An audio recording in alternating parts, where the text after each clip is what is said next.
Good morning students. राजकीय महाविद्यालय कुंभलगढ़ की ऑनलाइन क्लासेज में आप सभी का हार्दिक स्वागत है। आज का अपना टॉपिक है प्रत्यक्षवाद। समाजशास्त्र के जनक अगस्ट कॉम्ट के द्वारा दिया गया। अगस्ट कॉम्ट पर सेंट साइमन के विचारों का बहुत बड़ा प्रभाव था। उन्हीं के विचारों के फलस्वरूप ही एक नए सब्जेक्ट का उन्होंने निर्माण किया था जो समाजशास्त्र के नाम से प्रसिद्ध हुआ। इनके विचारों के कारण ही उन्होंने दर्शन की एक नई शाखा का निर्माण किया जो प्रत्यक्षवाद के रूप में विकसित हुई।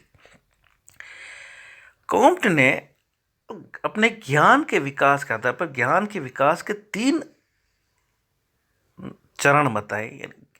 जो सिद्धांत इन्होंने दिया है मानव प्रगति का नियम, जिसे ज्ञान के विकास का नियम भी कहते हैं।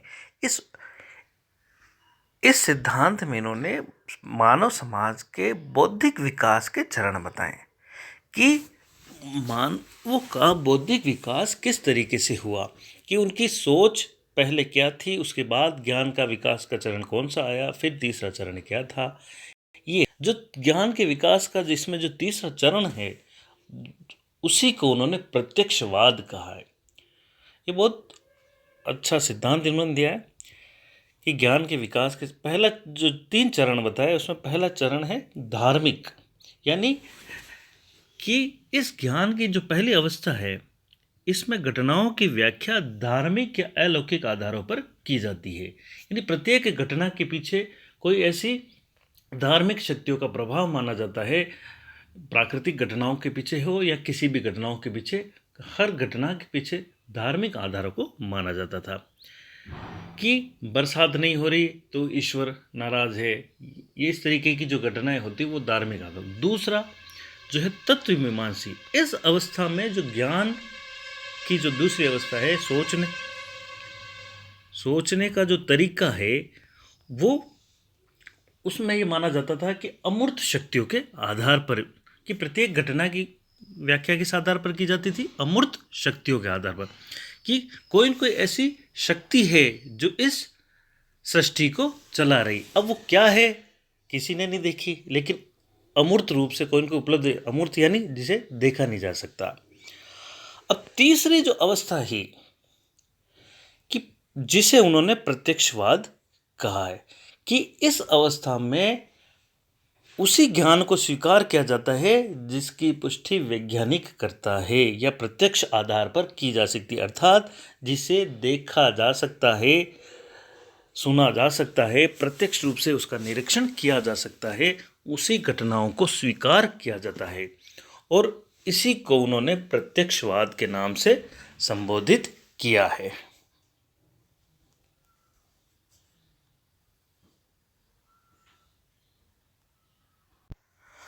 अगस्ट कॉम्ट का विचार था कि समाजशास्त्र भी प्राकृतिक विज्ञानों की तरह समाज का प्रत्यक्ष और आनुभविक अध्ययन कर सकता है, वैज्ञानिक विधियों को प्रयोग में लेते हुए। अर्थात सामाजिक घटनाओं का भी वैज्ञानिक पद्धतियों के द्वारा व्यवस्थित अध्ययन किया जा सकता है कि सामाजिक घटना कैसे घटित होती है, उनका क्रम क्या है, उनके पीछे कार्य कारण समझ क्या है, इन सभी का व्यवस्थित रूप से अध्ययन किया जा सकता है और उनके बारे में भविष्यवाणी भी की जा सकती है।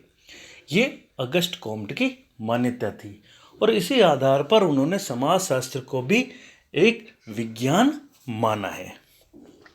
अब थोड़ा प्रत्यक्षवाद के बारे में देख लेते कि प्रत्यक्षवाद क्या है। कि प्रत्यक्षवाद एक ऐसा सिद्धांत है जो सामाजिक घटनाओं से संबंधित सार्वभौमिक नियमों का निर्माण करता है जिनका अवलोकन, परीक्षण और तुलना संभव है। यानी प्रत्यक्षवाद उन्हीं घटनाओं से अपने को रिलेटेड मानता है जिनका कि अवलोकन, परीक्षण और तुलना संभव, यानी जिनको प्रत्यक्ष रूप से देखा जा सकता है, जिनका निरीक्षण किया जा सकता है और उसकी व्याख्या की जा सकती है और या तुलना की जा सकती है। यानी प्रत्यक्ष रूप से जिसे देखा जा सकता है, समझा जा सकता है। अगस्ट कॉम्ट ने प्रत्यक्षवाद के बारे में जो कहा है कि यह तथ्यों के मध्य गुण संबंधों का अवलोकन, परीक्षण और तुलना करने की एक विधि है और यह सामाजिक घटनाओं के अध्ययन करने की वैज्ञानिक पद्धति है। अर्थात सामाजिक घटनाओं का अध्ययन करने की एक वैज्ञानिक पद्धति, साइंटिफिक मेथड है, जो कि विभिन्न तथ्यों के मध्य गुण संबंधों का अवलोकन, परीक्षण और तुलना करती है। यानी घटनाओं को प्रत्यक्ष रूप से देखना, उनका एनालिसिस करना और दो घटनाओं में कंपेयर करना, ये क्योंकि ये प्रत्यक्ष रूप से मौजूद है, यही उन्होंने प्रत्यक्षवाद के बारे में कहा है। तो इस तरीके से कि प्रत्यक्षवाद क्या है, सामाजिक घटनाओं के अध्ययन करने की एक वैज्ञानिक पद्धति है जो अवलोकन, परीक्षण और तुलना पर आधारित है। यानी प्रत्यक्षवाद सामाजिक घटनाओं के अध्ययन करने की ऐसी पद्धति है जो अवलोकन, परीक्षण और वर्गीकरण के आधार पर आधारित है।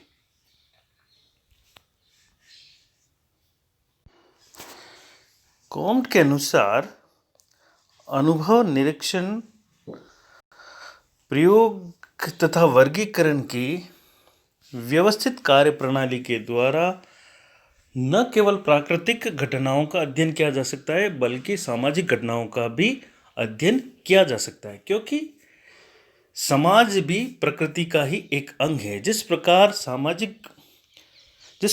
प्राकृतिक घटनाएं कुछ निश्चित नियमों के आधार पर घटित होती है, उनके पीछे कार्य कारण प्रभाव होता है, उसी प्रकार से सामाजिक घटनाएं भी कुछ निश्चित नियमों के आधार पर घटित होती है। प्रत्यक्षवाद कल्पना या ईश्वरीय महिमा के आधार पर नहीं बल्कि निरीक्षण, परीक्षण, प्रयोग और वर्गीकरण की व्यवस्थित कार्यप्रणाली के आधार पर सामाजिक घटनाओं की व्याख्या करता है। कि प्रत्यक्षवाद कपोल कल्पना की बात नहीं करता है, ईश्वरीय महिमा यानी जो घटना घटित हो रही है उसके पीछे साइंटिफिक रीज़न क्या है, उसके पीछे क्या कारण है, इन चीज़ों का वह प्रत्यक्ष रूप से अवलोकन और परीक्षण कर सकता है, जिनको देखा जा सकता है, समझा जा सकता है। ईश्वरीय महिमा का प्रत्यक्षवाद में कोई स्थान नहीं है कि ये ईश्वरीय घटना के कारण हुआ या अलौकिक घटनाओं के आधार पर, उनका प्रत्यक्षवाद में कोई नहीं। हाँ, जिनका सीधे तौर पर अवलोकन, परीक्षण किया जा सकता है, जिसको देखा जा सकता है, समझा जा सकता है, जो आपके सामने मौजूद है, उसी को प्रत्यक्षवाद करता है। हाँ, थोड़ा सा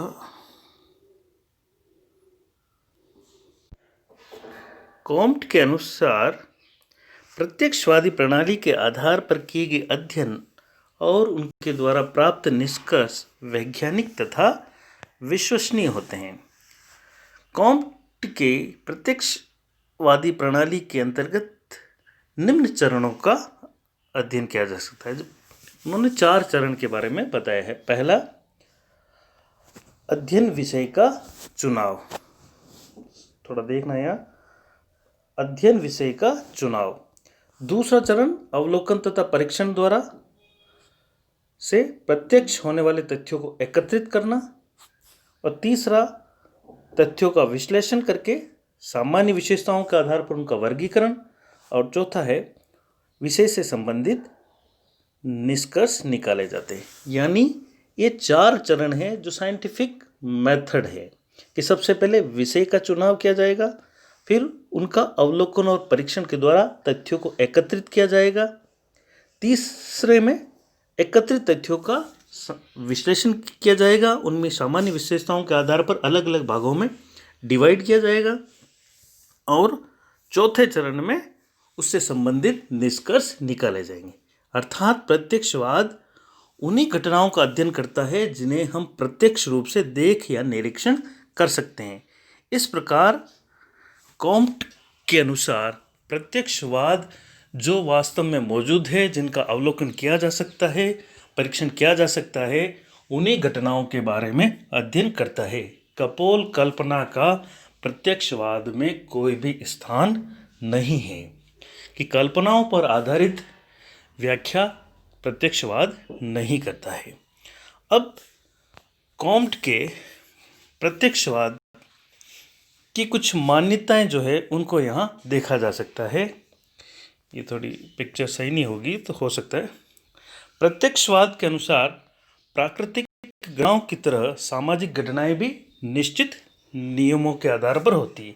इस चीज़ को आप इन पॉइंट्स के आधार पर थोड़ा समझना कि ये जो मान्यताएं हैं इसी के आधार पर ये पूरे जो सिद्धांत है अपने को समझ में आएगा कि प्राकृतिक घटनाओं की तरह सामाजिक घटनाएं भी कुछ निश्चित नियमों के आधार पर आधारित होती है। अर्थात जिस प्रकार प्राकृतिक घटनाओं के पीछे कार्य कारण संबंध होते हैं, उसी प्रकार समाज में जो कोई भी घटना घटित होती है उसके पीछे भी कुछ कार्य कारण संबंध होते हैं।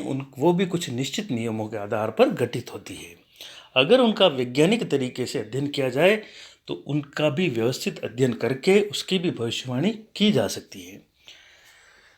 दूसरा कि प्रत्यक्षवादी अपने को धार्मिक व दार्शनिक विचारों से दूर रखता है।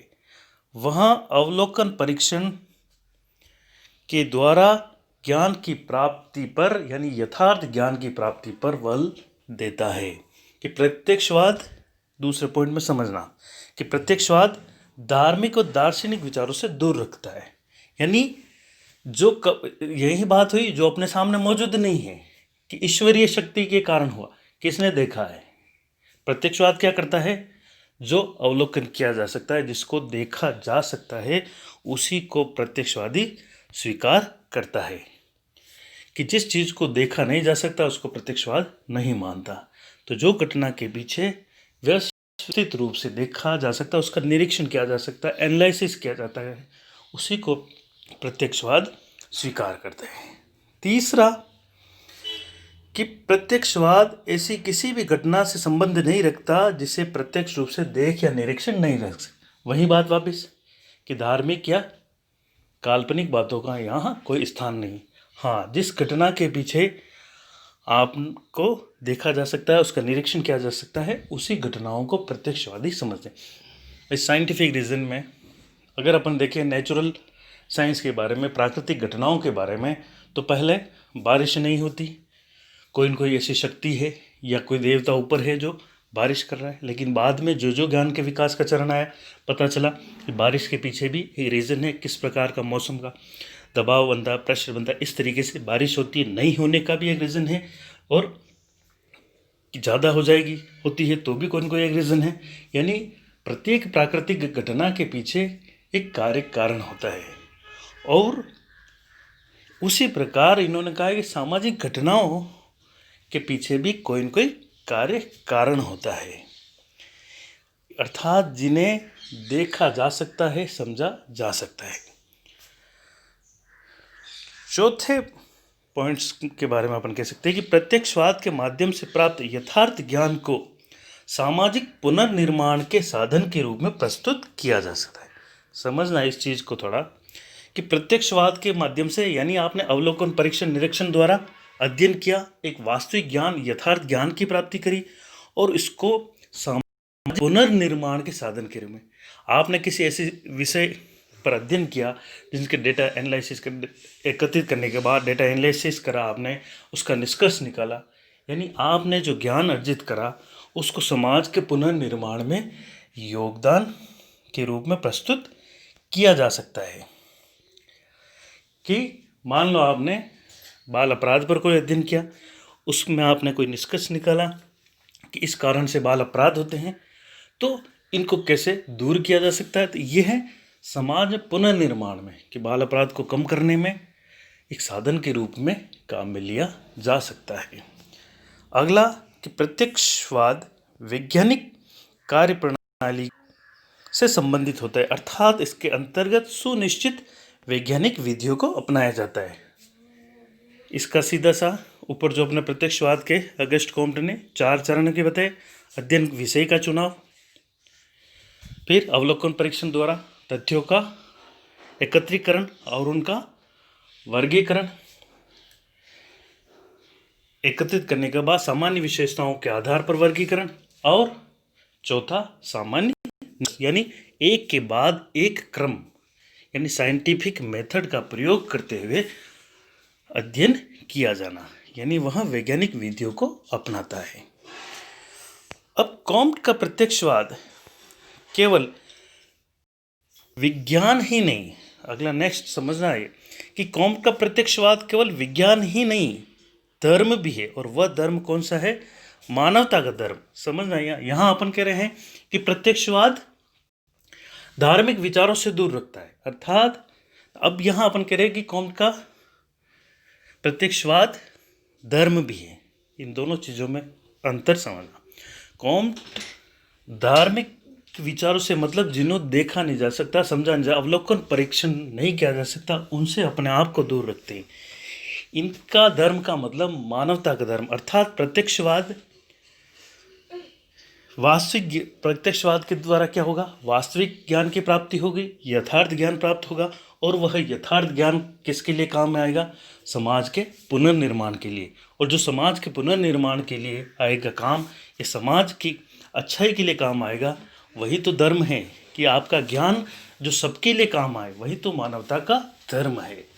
यानी यथार्थ ज्ञान की प्राप्ति के द्वारा समाज में आप कितना बेनिफिट्स दे सकते हैं, यह प्रत्यक्षवाद मानता है। अर्थात वास्तविक ज्ञान समाज में बौद्धिक व नैतिक एकता को पनपाने में सहायक होता है। इस रूप में प्रत्यक्षवाद मानवता का धर्म है, क्योंकि धर्म का भी अंतिम व परम उद्देश्य क्या है? मानव कल्याण। धर्म को भी क्या माना जाता है? मानव कल्याण। तो प्रत्यक्षवाद भी क्या कर रहा है कि यथार्थ ज्ञान को प्राप्त करके आपको वास्तविक ज्ञान की प्राप्ति के द्वारा बौद्धिक व नैतिक एकता को बढ़ा रहा है। कि आप में ज्ञान होगा तो वास्तविक तथ्यों को आपको स्वीकार करना पड़ेगा, और वही वास्तविक ज्ञान ही मानव के लिए काम का है। और उससे क्या होगा? कल्याण मानव का ही हो रहा, बेनिफिट्स इंसान को ही हो रहा है। और वही धर्म है। धर्म वही है जो सबका भला करे, और यही प्रत्यक्षवाद भी कर रहा है। इस तरीके से क्लियर कि प्रत्यक्षवाद धार्मिक तथा तात्विक अवधारणाओं से मानव मस्तिष्क को मुक्त करके सामाजिक अध्ययन व अनुसंधान को वैज्ञानिक स्तर पर लाता है। यानी प्रत्यक्षवाद कपोल कल्पना, धार्मिक तात्विक विचार या अवधारणाओं से मानव को दूर करके सामाजिक अध्ययन व अनुसंधान को, यानी सामाजिक घटनाओं को साइंटिफिक स्टेज पर लेके आता है। यानी प्रत्यक्षवाद प्राकृतिक विज्ञानों की पद्धति का सामाजिक अध्ययन में प्रयोग कर सामाजिक विज्ञान को भी उतना ही प्रभावशाली या पूर्ण बनाना चाहता है जितना कि प्राकृतिक विज्ञान। अर्थात प्रत्यक्षवाद अवलोकन, परीक्षण और निरीक्षण द्वारा जिस प्रकार प्राकृतिक घटनाओं का अध्ययन किया जा सकता है, इस प्रकार से वह सामाजिक घटनाओं का भी अध्ययन किया जा सकता है। और जितना वैज्ञानिक तरीके से अध्ययन किया जाएगा, वह उतना ही समाज के लिए बेनिफिट होगा। वास्तविक ज्ञान की प्राप्ति भी इसी तरीके से होगी। क्लियर? कुल मिला के प्रत्यक्षवाद ये अगस्ट कॉम्ट का प्रत्यक्षवाद है। आपको अंत में एक बार और कहना चाहता हूँ कि महाविद्यालय में जो बच्चे संपर्क में नहीं आ पा रहे हैं या किसी कारण उनसे आपके संपर्क में हो, उनको महाविद्यालय से नोट्स भी दिए जा रहे हैं, वो भी बच्चे महाविद्यालय से आके ले सकते हैं। जो क्योंकि बहुत से बच्चों के पास एंड्रॉयड फ़ोन और ये भी नहीं है, तो उनके लिए भी महाविद्यालय प्रशासन ने नोट्स की व्यवस्था करी है, और वो व्यक्तिगत रूप से आके ले सकते हैं।